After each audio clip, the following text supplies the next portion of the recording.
My father gave me binoculars and I went out to the balcony every night to admire the moon, the stars, and sometimes to spy on the windows. Well, who didn't do that? There, I noticed that the lights in one window were blinking suspiciously. The lights went out and out again. As soon as I pointed my binoculars at that window, it stopped blinking. There was a girl in the window standing with her back to me. She was combing her hair, and I thought I'd take a little more look. Suddenly, she turned and stared right at me. She had a terrible, twisted face. Her eyes were looking at me.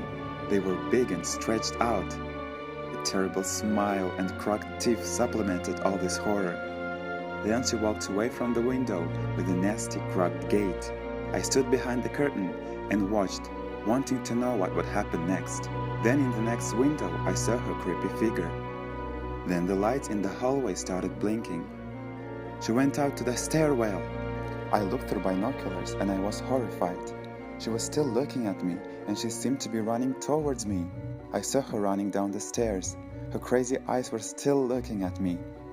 The lantern next to that house started blinking and I saw her curved figure crawling out of the hallway. Her head was unnaturally turned towards me. I walked out of the apartment to the stairwell. When I got out, I heard the street door slamming downstairs. She walked into our house. So she's definitely coming to me. Curiosity overwhelmed my fear and I looked down.